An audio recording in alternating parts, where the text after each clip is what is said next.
త్రివర్ణ పతాక రూపకర్త పింగళి వెంకయ్య 150వ జయంతి సందర్భంగా ఆంధ్రప్రదేశ్ ముఖ్యమంత్రి నారా చంద్రబాబు నాయుడు డిప్యూటీ సీఎం పవన్ కళ్యాణ్ నివాళులర్పించారు. మన ఐక్యత, స్వేచ్ఛ, జాతీయ గర్వానికి శాశ్వత చిహ్నమైన త్రివర్ణ పతాకాన్ని భారత్కు అందించారని కొనియాడారు. ఆ దార్శనికుడికి హృదయపూర్వక నివాళులర్పిస్తున్నారని పేర్కొన్నారు.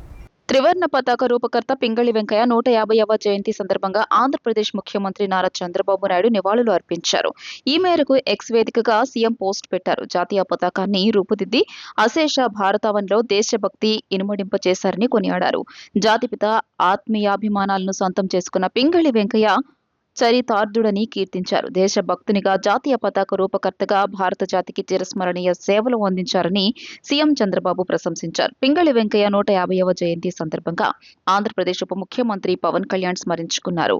మన ఐక్యత, స్వేచ్ఛ, జాతీయ గర్వానికి శాశ్వత చిహ్నమైన త్రివర్ణ పతాకాన్ని భారత్కు అందించారని కొనియాడారు.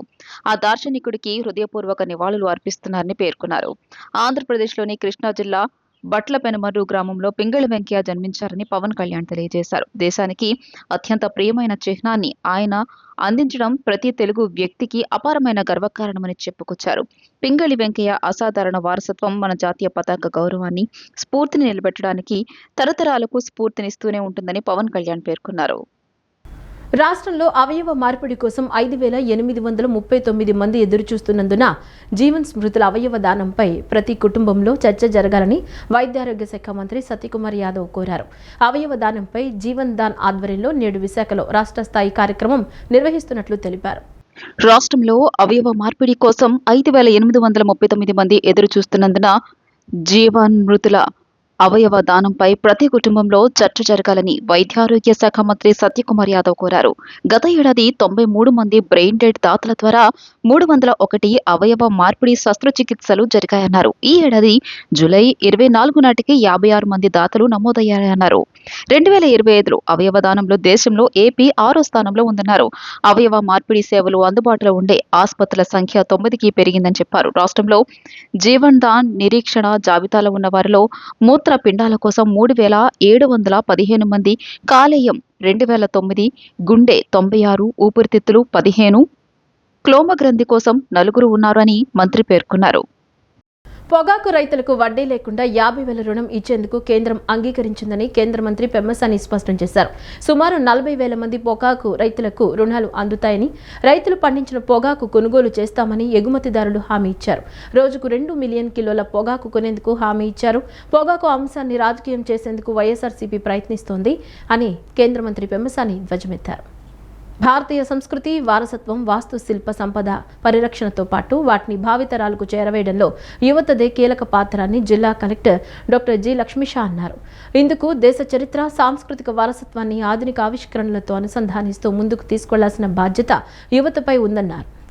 AE foundation, school of planning and architecture, Vishwabandhu trust, Indira Gandhi national centre for the arts సంయుక్త భాగస్వామ్యంతో శనివారం విజయవాడలోని స్కూల్ ఆఫ్ ప్లానింగ్ అండ్ ఆర్కిటెక్చర్లో సప్తసింధు 2026 అమరావతి ఎడిషన్ ప్రారంభమైంది. కార్యక్రమానికి జిల్లా కలెక్టర్ డాక్టర్ జి లక్ష్మీషా ప్రత్యేక అతిథిగా హాజరై విద్యార్థుల ఆర్కిటెక్చర్ కళా వైభవానికి ప్రతీకలుగా నిలిచి డిజైన్లను పరిశీలించి అభినందనలు తెలియజేశారు. ఈ సందర్భంగా ఆయన మాట్లాడుతూ విద్యార్థులు, యువ వాస్తు శిల్పులు, అధ్యాపకులు, కళాకారులు, పరిశోధకులు పరస్పర అనుభవాలను పంచుకోవడం ద్వారా కొత్త ఆలోచనలు, సృజనాత్మక దృక్పథాలు వెలుగులోకి వస్తాయని పేర్కొన్నారు. వాస్తుశిల్పం, వారసత్వ పరిరక్షణ, సుస్థిర అభివృద్ధి వంటి అంశాల్లో యువత సృజనాత్మకత దేశ భవిష్యత్తుకు దోహదపడుతుందని చెప్పారు. సప్తసింధు 2026 కేవలం ఒక సదస్సు మాత్రమే కాదని భారతీయ సంస్కృతి, వారసత్వం, వాస్తుశిల్పం, విద్య, యువత సృజనాత్మకతను ఒకే వేదికపైకి తీసుకొచ్చే ఓ గొప్ప వేదిక అని కలెక్టర్ లక్ష్మీషా తెలియజేశారు. ఆంధ్రప్రదేశ్ ప్రభుత్వం వినూత్న కార్యక్రమాల అమలుకు ఎప్పుడూ ముందుంటుందని ఏపీ ఉన్నత విద్యా కమిషనర్ నారాయణ భరత్ గుప్తా తెలిపారు. డింపుల్ డిజిటల్ ప్లాట్ఫామ్ యాప్ను పటమట్లోని జీడీఈటీ నగరపాలక సంస్థ హైస్కూల్లో పైలట్ ప్రాజెక్టుగా ప్రారంభించి ఫలితాలను సమీక్షించి విద్యార్థులకు ఎంత మేర ఉపయోగపడుతుందో పరిశీలించిన తర్వాత విస్తరించేందుకు ప్రభుత్వం సమాలోచన చేస్తోందని పేర్కొన్నారు. విద్యార్థుల మానసిక ఆరోగ్యం, భావోద్వేగ స్థితిని మెరుగుపరచాలనే లక్ష్యంతో రూపొందించిన డింపుల్ డిజిటల్ ప్లాట్ఫామ్ యాప్ను శనివారం విజయవాడ పటమట జీడీఈటీ నగరపాలక సంస్థ హైస్కూల్లో ప్రారంభించారు. ఆంధ్రప్రదేశ్ ప్రభుత్వం, ఆస్ట్రేలియాకు చెందిన rebound group global limited, Australia ప్రభుత్వ సహకారంతో దీనిని పైలట్ ప్రాజెక్టుగా చేపట్టారు. ఆస్ట్రేలియా ప్రభుత్వ సహాయక మంత్రి జూలియన్ హిల్ ఏపీ ఉన్నత విద్యా కమిషనర్ నారాయణ భరత్ గుప్తా తదితరులు డింపుల్ యాప్ ఆవిష్కరించారు. ఈ సందర్భంగా భరత్ గుప్తా మాట్లాడుతూ ఆంధ్రప్రదేశ్ ప్రభుత్వం వినూత్న కార్యక్రమాల అమలుకు ఎప్పుడూ ముందుంటుందని తెలియజేశారు. పైలట్ ప్రాజెక్టు ఫలితాలను సమీక్షించి విద్యార్థులకు ఎంత మేర ఉపయోగపడుతుందో పరిశీలించిన తర్వాత విస్తరించేందుకు ప్రభుత్వం సమాలోచన చేస్తుందని పేర్కొన్నారు. In India, and it's wonderful to see your bright, curious faces smiling here on a Saturday as well. Australia is really proud to be a close partner and friend of the Indian people, the Indian government, and I really congratulate the government here in Andhra Pradesh in investing in the future of young people and education. Education is one of the most important things in life. What we do at school, the results that we achieve, the things that we learn really matter. And I know our families invest so much hope in how hard we work. But it's also really important as young people that we remember the classroom is not everything. And there are other things that go on in our lives, the feelings that we have, the pressure that we may feel. And I think it's wonderful that the government of Andhra Pradesh is also focused on student health and well-being. To study well, you also have to be well, physically and mentally. And I think technology can do so many good things, but it can also do so many bad things for how we feel. Social media is something we can spend too much time on, so I think it's fantastic. Krishna డెల్టాలోని పంట కాలువలకు శనివారం నీటి విడుదల పెంచారు. ప్రకాశం బ్యారేజీ నుంచి మొత్తం 6043 క్యూసెక్కులు విడుదల చేశారు. వీటిలో కృష్ణా తూర్పు ప్రధాన కాలువకు 3524, కృష్ణా పశ్చిమ ప్రధాన కాలువకు 2519 క్యూసెక్కులు ఇస్తున్నారు. కృష్ణా తూర్పు ప్రధాన కాలువ నుంచి రైవస్ కాలువకు 1501, బందరు 602, కేఈబి 605, ఏలూరు కాలువకు 816 క్యూసెక్కుల చొప్పున విడుదల చేశారు. 2 రోజుల పర్యటనలో భాగంగా విజయవాడ, గుంటూరు డివిజన్లలోని కీలక రైల్వే స్టేషన్లు తనిఖీ చేసిన దక్షిణ కోస్తా రైల్వే జీఎం సందీప్ మాథుర్ విజయవాడ డిఆర్ఎంతో కలిసి రాయనపాడు ఆర్ఓబి పనుల పురోగతిపై అధికారులను అడిగి తెలుసుకున్నారు. పనుల్లో నాణ్యతా ప్రమాణాలను పాటిస్తూ సకాలంలో పూర్తి చేయాలని అధికారులను ఆదేశించారు. అమృత్ భారత్ పథకంలో చేపట్టిన అభివృద్ధి పనులను సమీక్షించారు. దక్షిణ కోస్తా రైల్వే జీఎం సందీప్ మాథుర్ 2 రోజుల పర్యటనలో భాగంగా విజయవాడ, గుంటూరు డివిజన్లోని కీలక రైల్వే స్టేషన్లు, ప్రయాణికుల మౌలిక సదుపాయాలను తనిఖీ చేశారు. స్టేషన్లో జరుగుతున్న ఆధునికీకరణ పనులు, ప్రయాణికుల సౌకర్యాలు, భవిష్యత్తు సదుపాయాలపై అధికారులతో సమీక్షించారు. విజయవాడ డిఆర్ఎంతో కలిసి రాయనపాడు ఆర్ఓబి పనుల పురోగతిపై అధికారులను అడిగి తెలుసుకున్నారు. పనుల్లో నాణ్యతా ప్రమాణాలను పాటిస్తూ సకాలంలో పూర్తి చేయాలని అధికారులను ఆదేశించారు. అమృత్ భారత్ పథకంలో చేపట్టిన అభివృద్ధి పనులను సమీక్షించారు. గంగినేని స్టేషన్ను తనిఖీ చేసి ప్రయాణికుల సౌకర్యాలు, రైళ్ల నిర్వహణను పరిశీలించారు. అనంతరం ఎర్రుపాలెం స్టేషన్లో యార్డు ప్రణాళిక, ప్రతిపాదిత నంబూరు కొత్త లైన్ల పనులను అధికారులతో సమీక్షించారు. ఆ మార్గంలో ట్రాక్, స్టేషన్ అలైన్మెంట్ ను పరిశీలించారు. అనంతరం మద్రాస్ స్టేషన్ను తనిఖీ చేసి అక్కడ చేపట్టిన అభివృద్ధి పనులు, ప్రయాణికుల సౌకర్యాల పురోగతిని అంచనా వేసి పనులు సకాలంలో పూర్తి చేయాలని ఆదేశించారు. వైఎస్ఆర్సీపీ అధినేత మాజీ ముఖ్యమంత్రి వైఎస్ జగన్మోహన్ రెడ్డి ప్రకటించిన మావి గన్తో ముఖ్యమంత్రి చంద్రబాబుకు షాక్ తగిలిందని పార్టీ ఎన్టీఆర్ జిల్లా అధ్యక్షుడు దేవినేని అవినాష్ పేర్కొన్నారు. అందుకే అమరావతి అంటే విజయవాడ, గుంటూరు అని కొత్త పాట అందుకున్నారని ఎద్దేవా చేశారు. విజయవాడ గుణదలలోని వైసీపీ ఎన్టీఆర్ జిల్లా పార్టీ కార్యాలయంలో జిల్లా అధ్యక్షులు దేవినేని అవినాష్ నిన్న విలేకరుల సమావేశం నిర్వహించారు.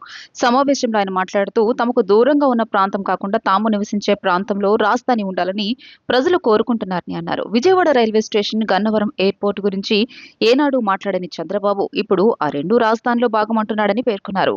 అమరావతి అంటే సెల్ఫ్ ఫైనాన్స్ సిటీ, భూమి ధరలు పెరిగితే విక్రయించి అప్పులు తీరుస్తామని చంద్రబాబు చెప్పడం హాస్యాస్పదంగా ఉందన్నారు. ఇప్పటికే అమరావతి పేరుతో 47,000 కోట్ల రూపాయలు ఖర్చు చేశారని, ఈ అప్పుకు సంబంధించి తొలి ఇన్స్టాల్మెంట్ గా 200 కోట్ల రూపాయలు చెల్లించారని వివరించారు.